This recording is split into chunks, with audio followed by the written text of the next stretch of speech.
Pengertian Amandemen Undang-Undang Dasar 1945. Amandemen adalah tindakan penambahan atau perubahan yang diterapkan pada konstitusi suatu negara, dan perubahan ini harus menjadi bagian yang tak terpisahkan dari naskah konstitusi asli. Di Indonesia, amandemen dalam Undang-Undang Dasar 1945 harus dilakukan dengan berpedoman pada aturan dan kesepakatan dasar. Tujuan Amandemen Undang-Undang Dasar 1945. Amandemen Undang-Undang Dasar 1945 memiliki tujuan utama, yaitu 1. Pembatasan kekuasaan Presiden, 2. Perluasan otonomi daerah dan desentralisasi, 3. Penegakan hak asasi manusia, 4. Demokratisasi proses pemilihan, 5. Pemisahan struktur TNI dan Polri, 6.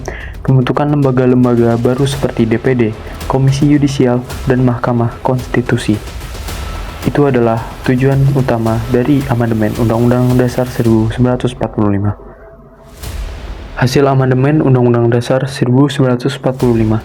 Hasil amandemen yang telah dilakukan dalam Undang-Undang Dasar 1945 untuk memahami perubahan signifikan yang terjadi dalam Konstitusi Indonesia, yaitu Amandemen 1, 19 Oktober tahun 1999, Amandemen 2, 18 Agustus tahun 2000, Amandemen 3, 10 November tahun 2001, Amandemen 4, 10 Agustus tahun 2002. Amandemen pertama yang dilaksanakan pada sidang umum MPR dari 14 hingga 21 Oktober 1999 memiliki fokus utama dalam membatasi kekuasaan presiden yang dianggap terlalu berlebihan. Amandemen 2 yang berlangsung dalam sidang tahunan MPR pada 7 hingga 18 Agustus tahun 2000 membawa perubahan terkait berbagai aspek seperti wewenang dan posisi pemerintah daerah, peran dan fungsi DPR, serta penambahan mengenai hak asasi manusia. Amandemen ketiga berlangsung dalam sidang umum MPR dari 1 hingga 9 September 2001. Dalam amandemen ini terdapat 23 pasal perubahan atau tambahan dan 3 bab tambahan. Amandemen keempat berlangsung dalam sidang umum MPR dari 1 hingga 9 Agustus 2002. Amandemen ini melibatkan 13 pasal, 3 pasal aturan peralihan, 2 pasal tambahan, dan perubahan 2 bab. Latar belakang amandemen Undang-Undang Dasar Negara Republik Indonesia tahun 1945. 1. Kekuasaan tertinggi di tangan MPR. 2. Kekuasaan yang sangat besar pada Presiden. 3. Pasal-pasal yang terlalu luas sehingga dapat menimbulkan multitafsir. 4.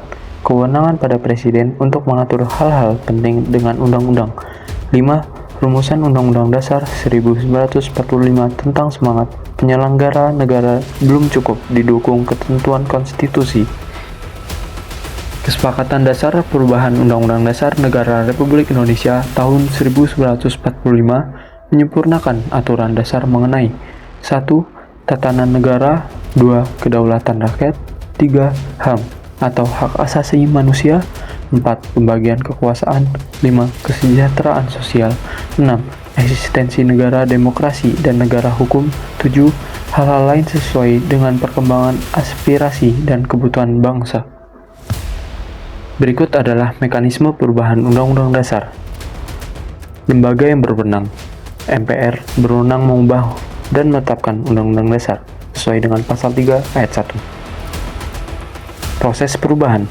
Usul perubahan diajukan oleh sekurang-kurangnya 1/3 dari jumlah anggota MPR. Pasal 37 ayat 1.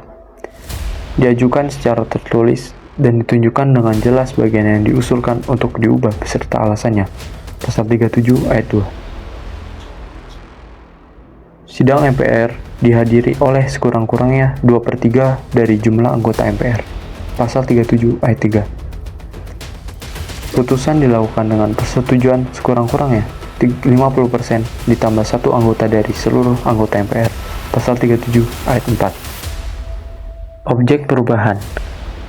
Pasal-pasal Undang-Undang Dasar yang tidak dapat dilakukan perubahan. 1. Pembukaan Undang-Undang Dasar atau Kesepakatan Dasar. 2. Bentuk Negara Kesatuan Republik Indonesia. Pasal 37 ayat 5.